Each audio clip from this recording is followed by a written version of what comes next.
Hello and good morning, everybody. Welcome to the Monday morning Introduction to Philosophy and Theory live stream lecture. My name is Julian, and if you're joining me for the very first time, this is a weekly Introduction to Philosophy live stream lecture that I've been recording for the past 2.5 years now.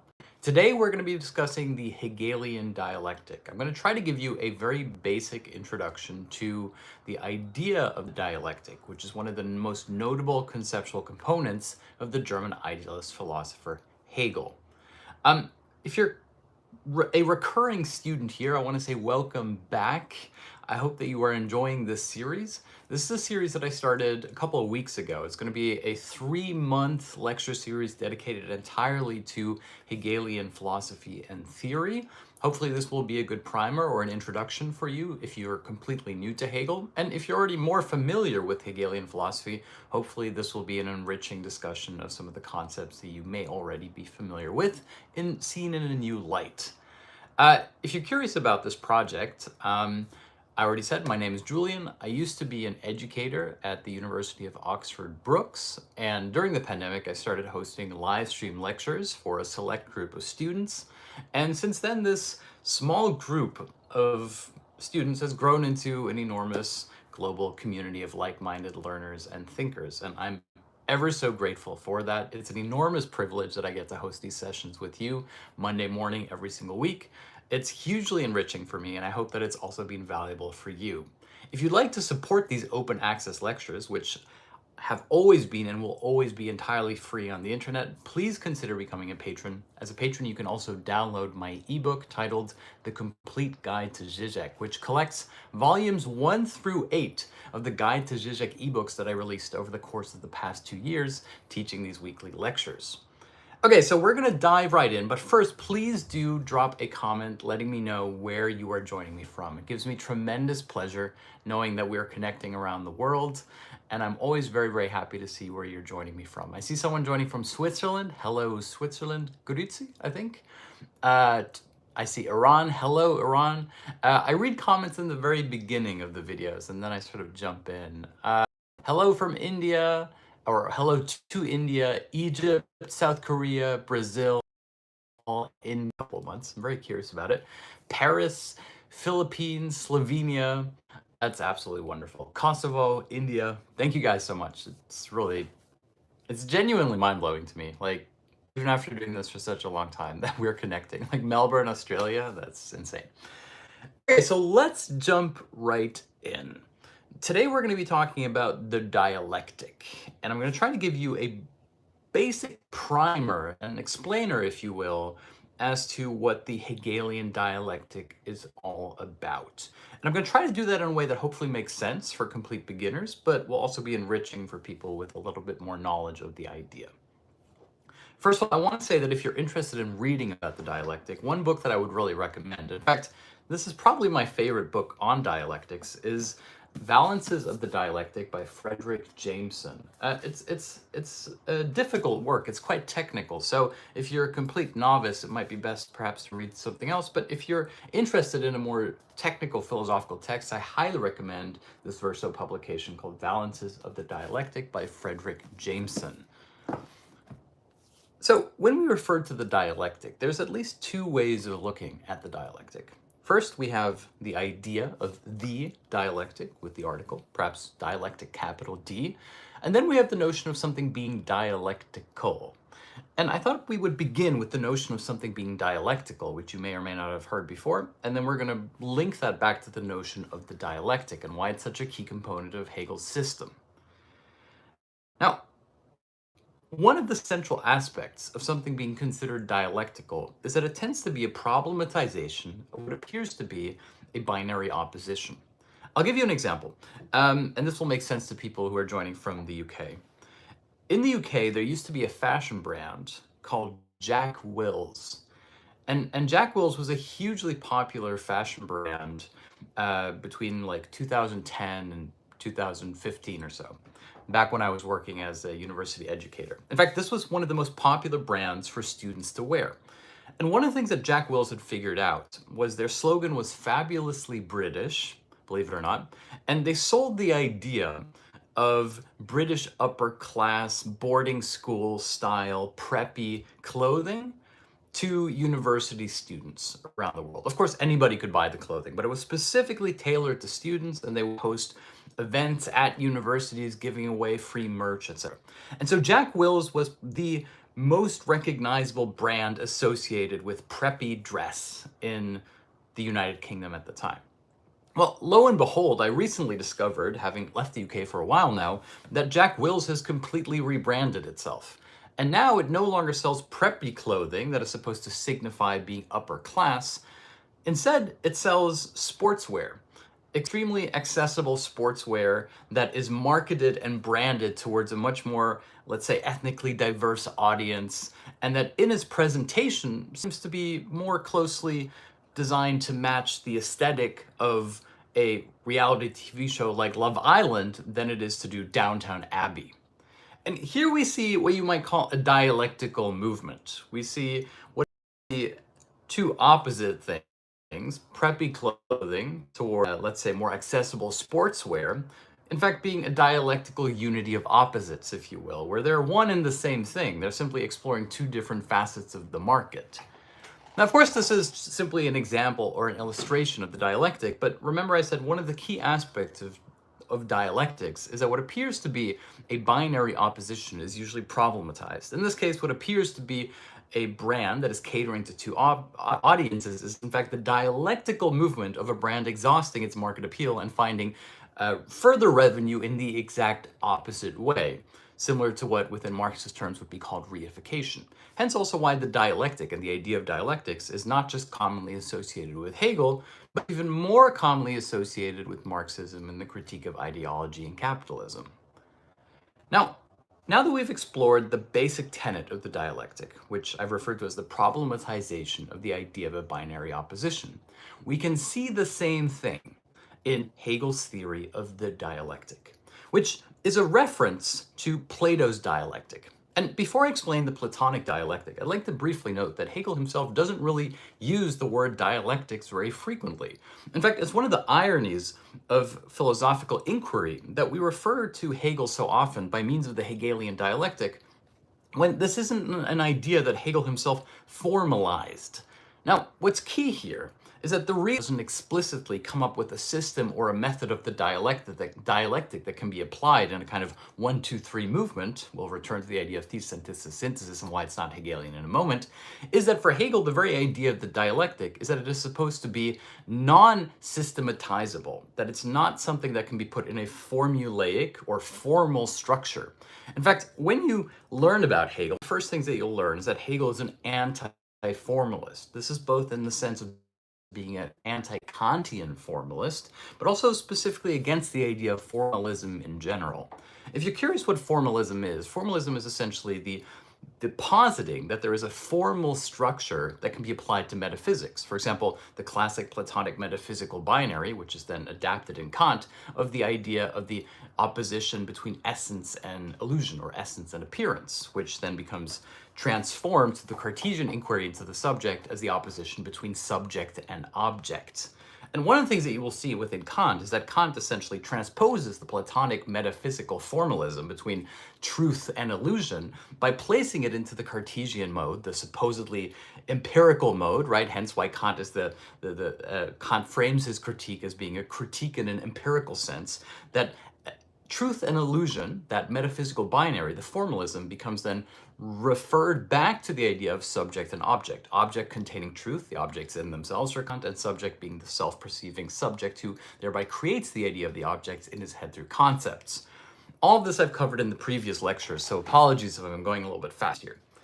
Now, formalism is therefore associated with the idea of, if you will, a metaphysical binary, or a system by which we have truth versus illusion, or subject versus object. And Hegel is a radically anti-formalist thinker. In fact, not to editorialize here, but A couple of years ago, or a year ago, I outlined my own theory of Hegel, which I refer to through a chiasmic lens, and we can talk about that in another lecture. And I was immediately accused by many people on the internet of being a formalist and therefore having completely misunderstood Hegel, which of course is a fair criticism, as anyone who is engaged in the study of Hegel these days is usually accused of being a formalist in one way or another. In fact, if you study philosophy, specifically continental theory, as it is now known, then you will often see that people badmouth each other by means of calling each other formalists. It's a very bad thing to be. In fact, if you pick up the book, it's called Contingency, Hegemony, I think Necessity, which is a dialogue between Zizek, Judith Butler, and Ernesta Laclau, I believe. You'll find that they accuse each other of various forms of formalism. And so basically the point is that when we are speaking of continental philosophy, which is also often referred to as the philosophy that comes after Hegel, or anti-philosophy, and I can explain that in another video, basically formalism becomes a bad word, a bad thing, something you accuse people of, because Hegel's central premise is to be anti-formalist.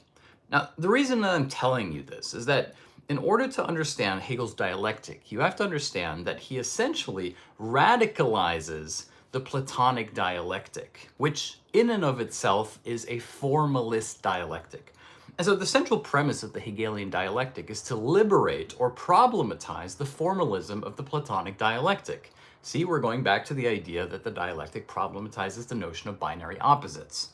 Now, what is the Platonic dialectic?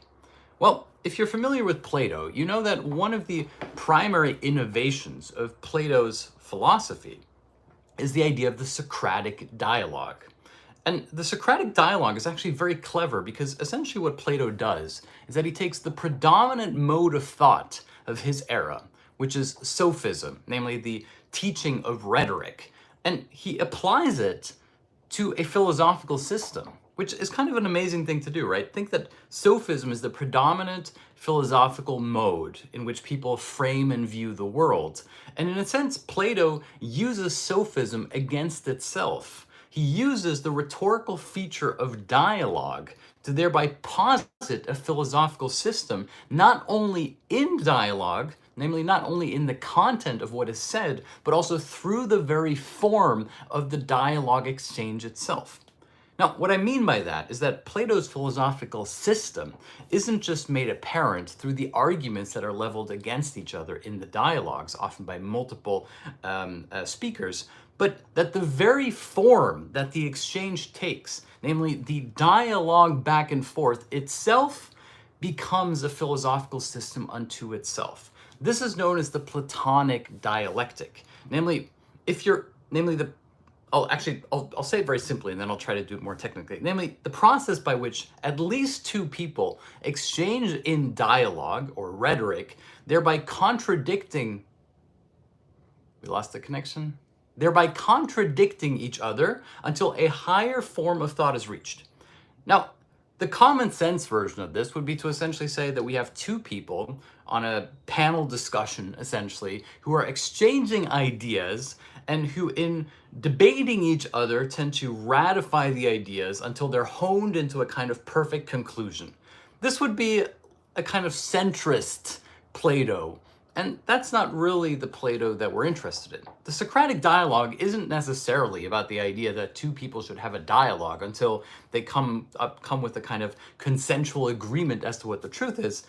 Instead, the Socratic dialogue is about how within the structure of debate or argument, the dialogue, the truth is itself revealed through the subsequent failures that are made apparent, namely the contradictions which are made apparent through the utterance of speech itself. In other words, in the Socratic dialogue, we never simply have Socrates telling someone that he is wrong. It's that the opponent in dialogue is, in a sense, proving himself wrong by means of contradicting himself. And Socrates simply prompts him to go through subsequent stages by which the contradictions in his own thought emerge, thereby revealing a system which is the system of the undermining of what appears to be a binary interlocution, if you will, to reveal a higher synthesis or truth.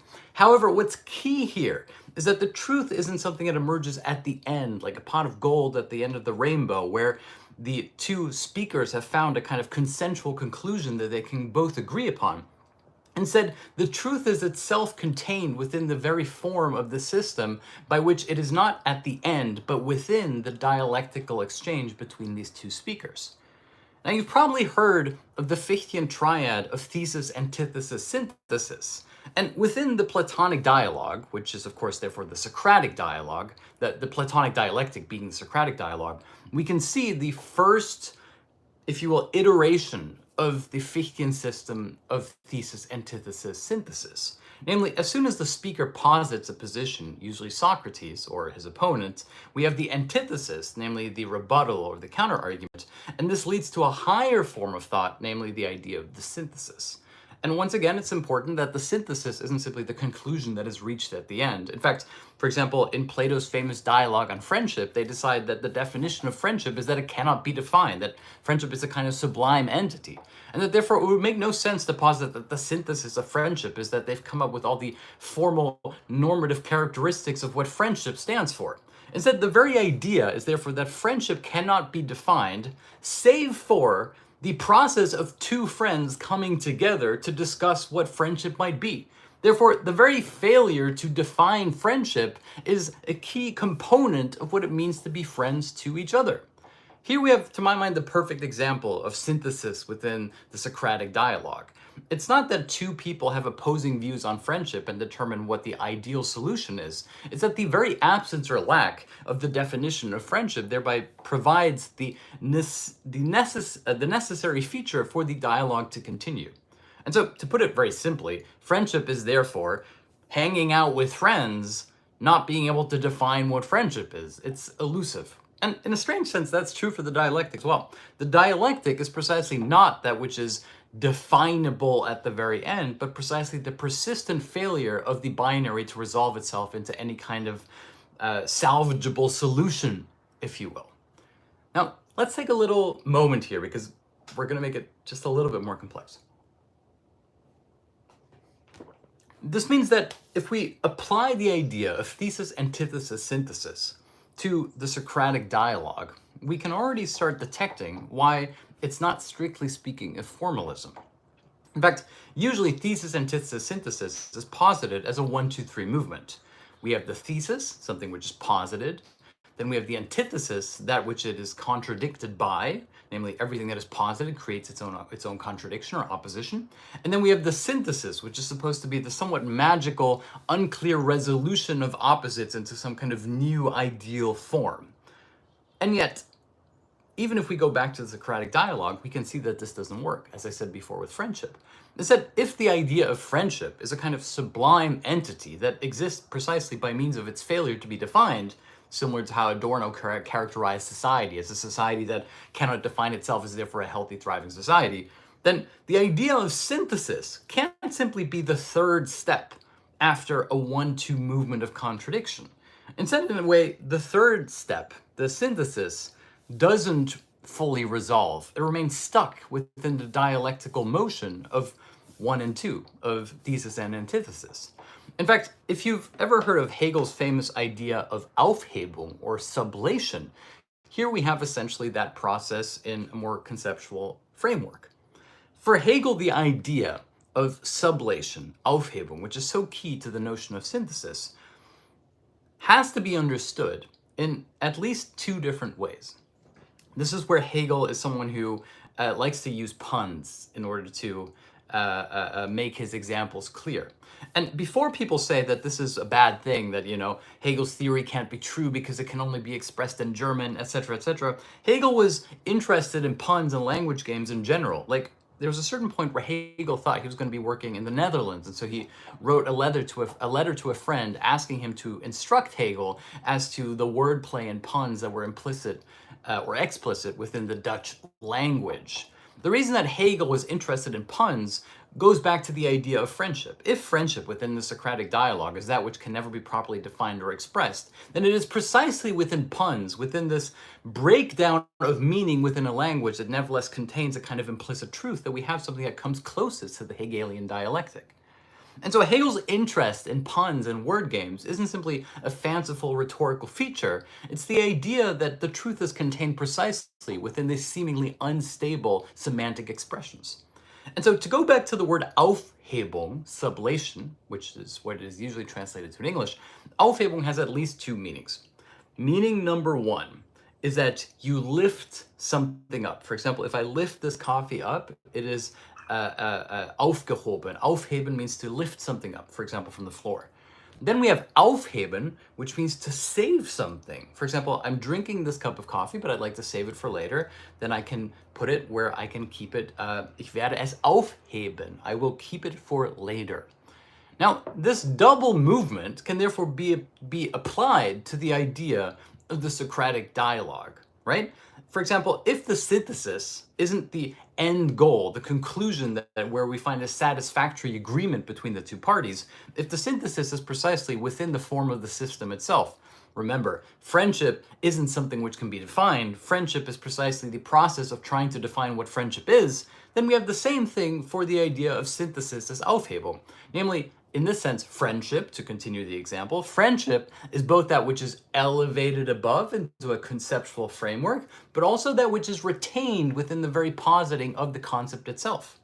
Now, here you can actually already start to see Hegel's mindset, to use a vulgar contemporary term, apropos the Kantian objects in themselves. Instead of positing that the objects in themselves exist beyond some kind of non-traversable transcendental horizon, we have here the positing of friendship for the Socratic dialogue as a kind of thing in itself. It exists beyond the horizon of human cognition, but not beyond some kind of veil of transcendental meaning, but precisely within the very failure, which is the expression of friendship itself.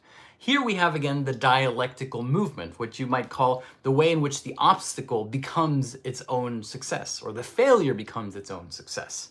It's one of the key components of dialectics, after all, is that what appears to be an intraversable horizon, an antinomy, thereby turns out to be a binary which contains its own inner truth, hence the problematization of the idea of the binary opposition within the dialectic. Now, I want to briefly return to the idea of thesis, antithesis, synthesis. And first of all, let me be very clear. As many of you will already know, this idea, this formalistic triad of the dialectic being a three-part movement is not something that Hegel ever advocated.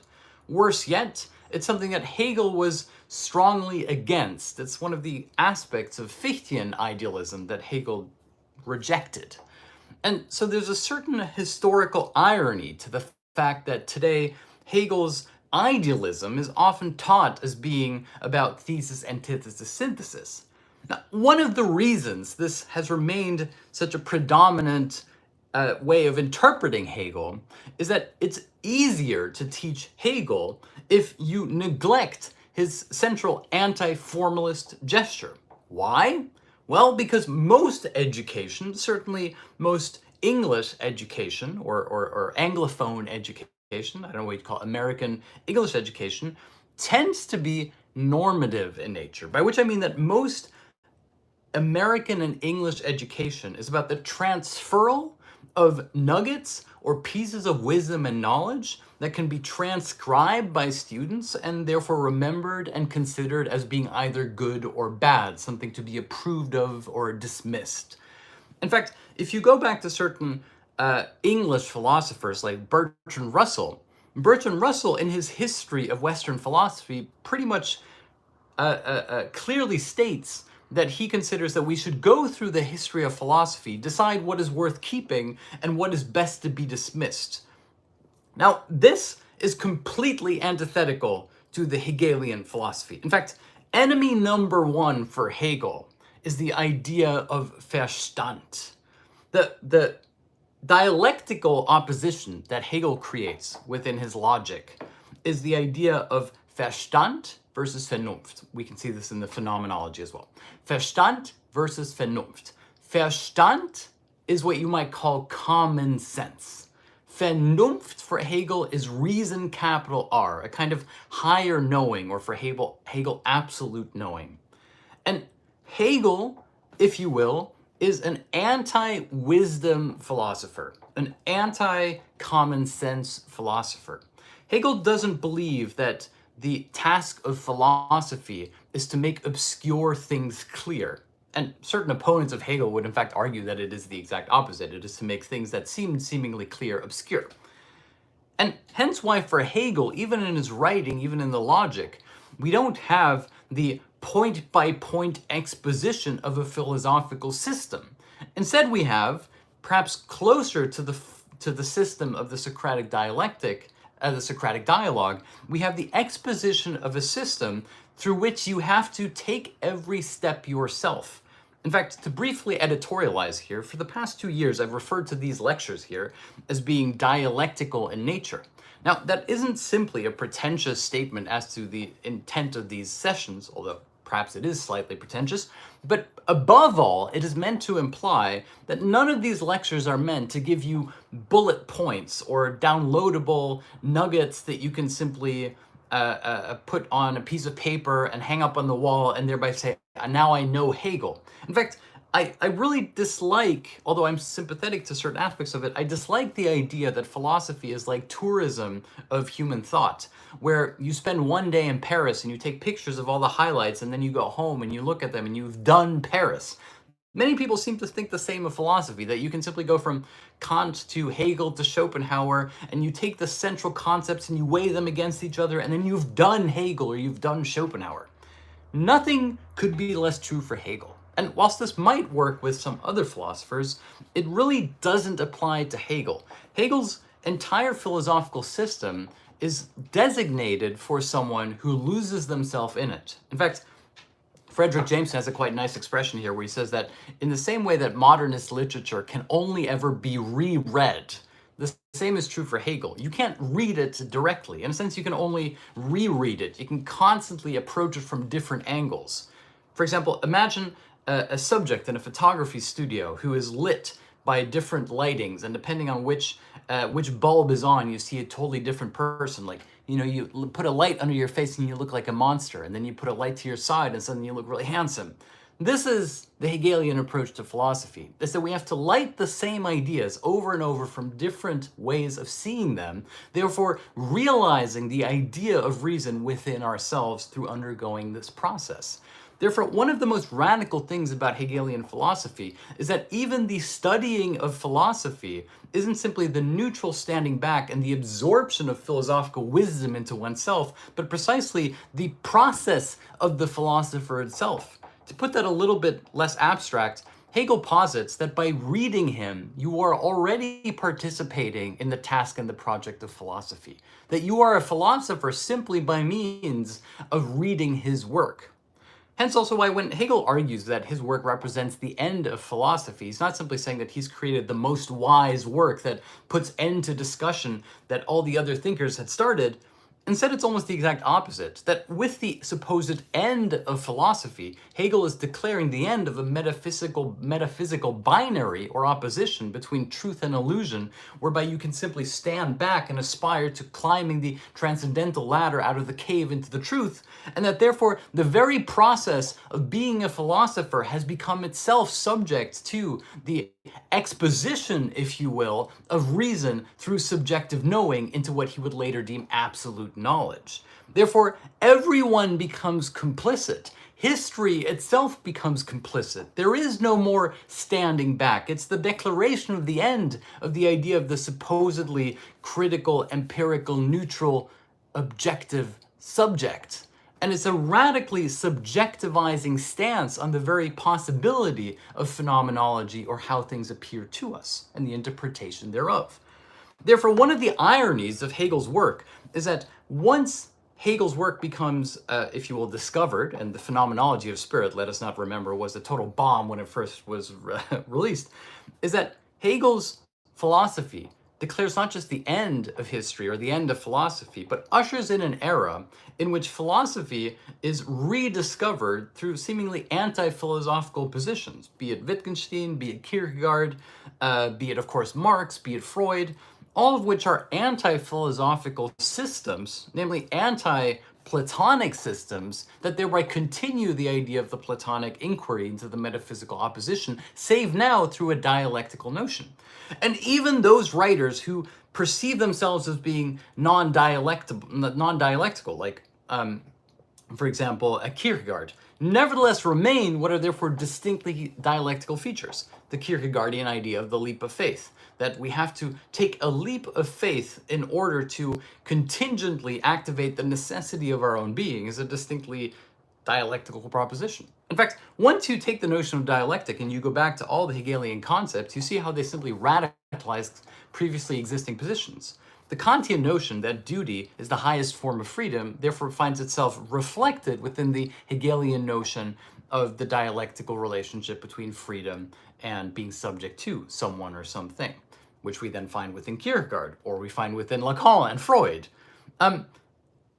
The dialectic is therefore a key component by which the metaphysical binary or seeming opposite of the Platonic inquiry into subject versus substance, or object versus subject, or truth versus illusion, thereby becomes radicalized and reinvigorated, if you will, for an entire new generation of thinkers spanning up until now. In fact, you could argue that the easiest way to define the distinction between so-called analytic philosophers and continental theorists is their relative attitude towards the idea of the dialectic. That the idea of dialectics is a key component of all post-Hegelian theorists, whereas many, if not, although not all, certainly not the more intelligent ones, analytic theorists will resist the idea of dialectics as it being a kind of madness. In fact, when Hegel talks about the Bachelanian whirl, he is essentially, in a poetic way, referring to the idea of the dialectic, the Bachelanian whirl in which reason comes about through the passions of human subjectivity, which is, of course, another metaphor for the idea of the cunning of reason, or die List der Vernunft, the process by which reason lies not behind the transcendental barrier of human cognition, but lies precisely within this dizzying array of dialectical oppositions that come into fruition through the subjective experience, which therefore retroactively is determined as history. And if you will, Hegel's theory of history is therefore also dialectical. Think about it. One of the most, actually I'm going to take a sip here. Thank you. Think about it. One of the key components for, or key examples that Hegel has in his theory of history refers to the assassination of Caesar. And it's really interesting here because essentially Hegel posits this. When Caesar is assassinated, the idea is that the death of Caesar is supposed to preserve the Republic. In other words, the senators determine that Caesar is the sole threat to the Republic. In other words, that what is wrong with the Republic is Caesar's rule. And that if they eliminate Caesar, they will thereby be able to return to the principles of the Republic.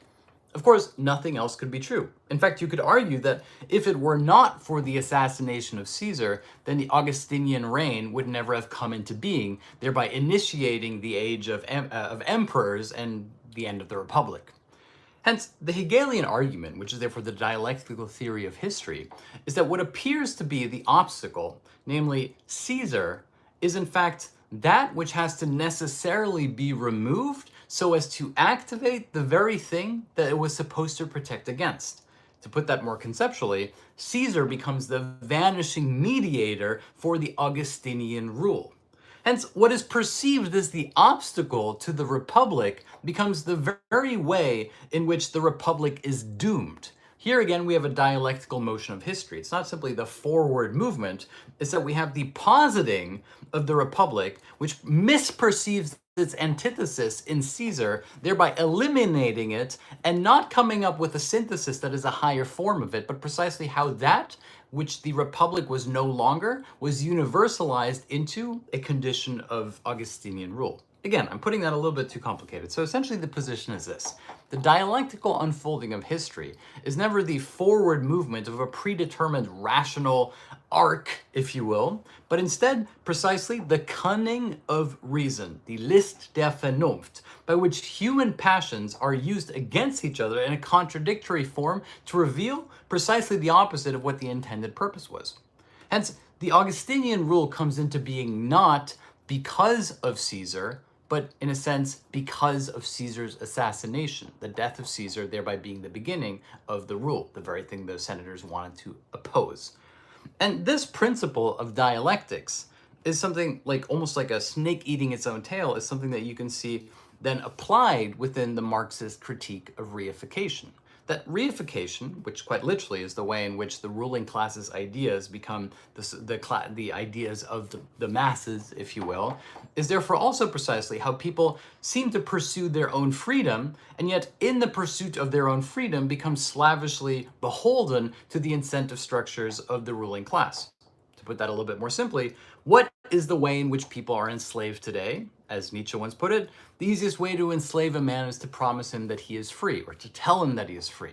The very notion of freedom, of individual entrepreneurship, etc., is precisely the way in which people become beholden to the incentive structures of capitalist exploitation, which is therefore no longer simply the exploitation of others, but the exploitation of oneself on behalf of the reification of the overarching system as it exists. Here we have the dialectical principle that Hegel essentially posits within the assassination of Caesar, which is to preserve the Republic, we have to assassinate Caesar, but the assassination of Caesar simply continues the idea of Caesarianism. We see the same thing applied with Marx in the overarching history or dialectical materialism, if you will, applied to capitalism, which is that the very pursuit of one's own individual freedom under capitalism is precisely how one remains free and how capitalism is reproduced, but of course how the subject reproduces himself as a capitalist subject. Hence, the famous Marxist idea about the commodity fetish isn't simply the fact that we treat objects as if they were people, it's also that we treat people as they were objects. It's that the dialectical motion of the object and the subject thereby becomes inverse, that we see human life itself as a commodity. Here we have again a dialectical proposition. It's not simply that we have the subject versus the object, the commodity. It's that the subject himself becomes a commodity. Namely, your labor within capitalism becomes something which can be sold. You are therefore free to sell yourself to work for others. And if you're not working for others, you tell yourself you're working for yourself, which means that you're reproducing the incentive structure of capitalism, which means you're still working for capitalists. And so the Marxist argument is therefore a dialectical application to political economy and ideology, what is already posited within the Hegelian theory of history, if you will. And one of the things that I hope to explore as we move forward with these lectures is precisely how this idea of the dialectic is so integral to understanding the link between Hegel and Marx.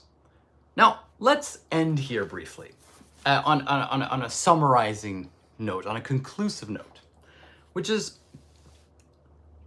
what ultimately is the central purpose or benefit of talking about the dialectic? After all, one of the accusations that are brought against the notion of dialectical thought is that dialectics is simply a fanciful game by which anything can mean anything, a kind of relativism of metaphysics, a relativism of key conceptual components like freedom and slavery suddenly become one and the same thing, etc. What is the point?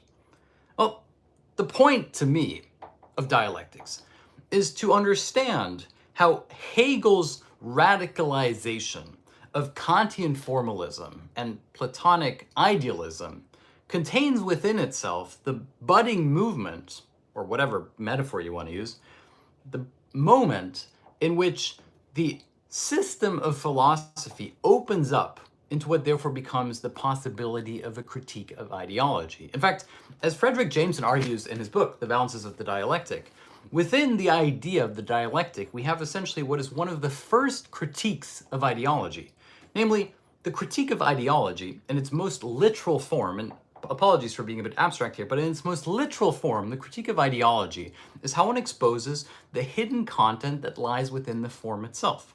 Now, let's go back to the Socratic dialogue. Remember, I argued that in the Socratic dialogue, we have essentially what appears to be a formalistic system that is supposed to yield a higher form of truth or synthesis.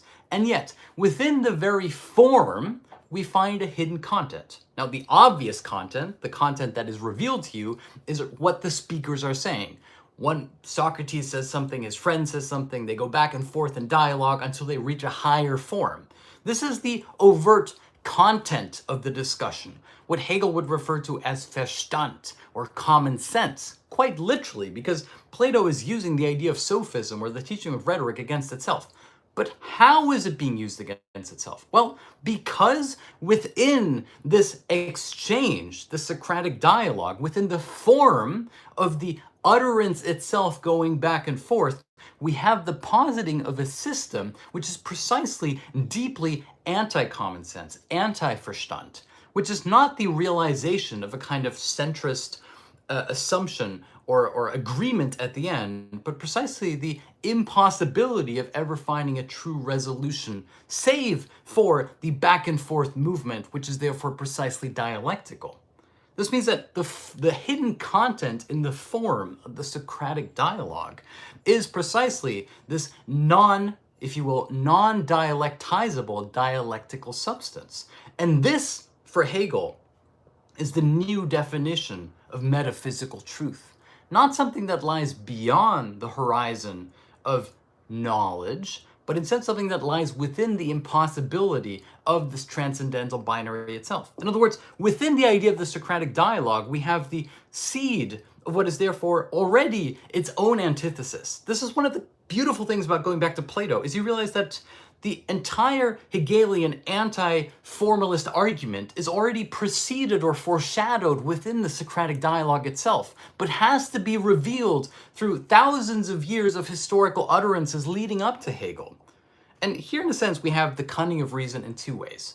The cunning of reason, the List der Vernunft, isn't simply how in the Socratic dialogue the opponent contradicts himself, therefore revealing his own stupidity, but precisely how the very idea of the Socratic dialogue, through the hidden content of the form itself, over time reveals the limitation of its own formalism, leading to the idea of Hegelian idealism. Hence, when Hegel argues that he has ended philosophy, or that, that it's the end of the philosophical trajectory, he is in a sense saying that we have come to fruition what was already implicitly stated within the idea of the dialectic within the Socratic dialogue. Now, there's a lot here, and I apologize. I know I'm going very fast, and I appreciate your attention because we have 2.5 more months to explore these ideas. What's important here, therefore, is that if the critique of ideology, technically, is always how what appears to be if the critique of ideology is therefore the examination of the hidden content in the form itself, this means that what we are interested in are the structural mechanisms through which the idea of truth is produced. What's key here, and let me be very clear, is that the task is therefore no longer the inquiry into truth as neutral substance, but the structural mechanism through which the idea of truth is itself produced. And if you will, we can see this already starting in Kant. Kant's critique of pure judgment is therefore, in similar fashion to how Plato used sophism against itself, Kant using Humean empiricism against itself.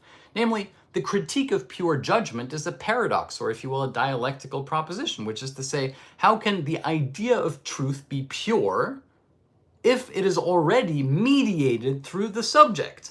That is the critique of pure reason. Kant, of course, posits that it's impossible. Hegel argues that the impossibility is therefore precisely the obstacle which becomes its own solution. If you will, the most dialectical proposition that was ever formulated was Beckett's famous slogan about you failing and failing better and then failing again. Essentially, it's not that success is the opposite of failure. It's that success is simply failure mediated through itself. And here we come to the part that I'd like to discuss next week, which is the idea of mediation.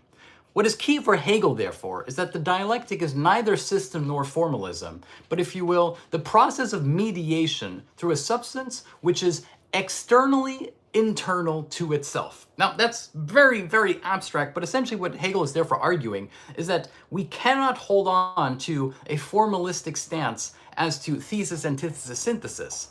Instead, every thesis contains already within itself its own antithesis and synthesis pre-mediated. Hence why one of the favorite expressions of Hegelians around the world is the idea of always already.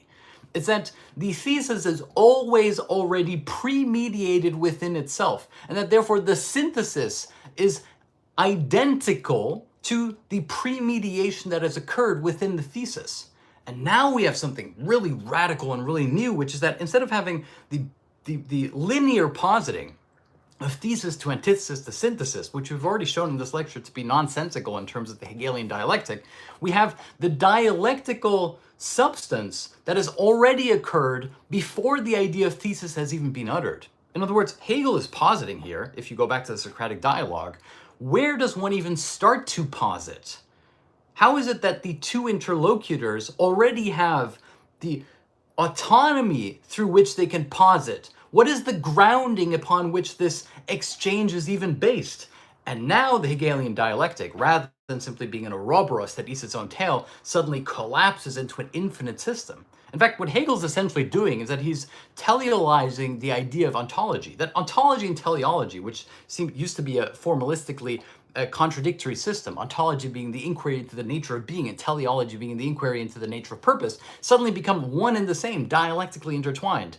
That ontology, the nature of being, is precisely the unraveling or the unfurling of the nature of its own purpose through the failure to achieve said purpose. Hence, the Socratic dialogue or the dialectic is no longer simply a formal system, but precisely the I want to be very clear here, so I don't want to use that word. Precisely the expression, if you will, of the system to itself through the subjective stance. That is the dialectic, the revealing of substance through subjectivity. Hence, Hegel's aphorism, his idea of subject equals substance or spirit equals bone, is therefore precisely almost ironic, because it's no longer simply the juxtaposition of a binary, but precisely the dialectical problematization of every binary to begin with. On what ground can anything stand in order to be in opposition to each other without first having been pre-mediated through a pre-existing dialectical mediation that resulted, that took place within itself? That is the Hegelian proposition, and why the dialectic is so key, and yet why somehow Hegel rarely refers to the dialectic in a straightforward way. The dialectic is absolutely crucial to understanding the central conceptual components of Hegel, but he will never put it forth in a formalistic system like thesis, antithesis, synthesis, precisely because that would preclude the central insight of his own logic. Namely, that what appears to be 3 is therefore 1, and what therefore appears to be 1 is therefore 4. Not thesis, antithesis, synthesis, but a thesis which is always already the thesis of its own antithesis in its synthesis, which is identical to itself. Hence, Hegel's system takes what appears to be an opposite, a binary, and both expands it and contradicts it. And now we are back at the Hegelian idea of sublation. Aufhebung being that which is lifted up, and that which is retained or saved. In this harmonica-like movement, we have the expansion into infinity, but the contraction into subjective finitude. That is the Hegelian dialectic at its finest. Okay, I'm going to wrap it up there. We've gone already long enough. But all these ideas will be further explored in this coming series. For the next 3 months, I'm going to be hosting this weekly Introduction to Hegel series, which is hopefully accessible both for beginners and more advanced students alike. If you'd like to join the lectures, they're free every week on Instagram and YouTube at 8 a.m. USAPT. But if you'd like to join me for the entire course and get the edited transcripts, the weekly bonus Q&A that I post, if you'd like to download the complete guide to Zizek, if you'd like to be part of our learning community, please consider becoming a patron. It makes a huge difference. So please, if you've enjoyed this lecture, please take a look at www.patreon.com/Julian Philosophy. Until then, I will see you next week. Thank you so much for joining me. See you next week. That was fun.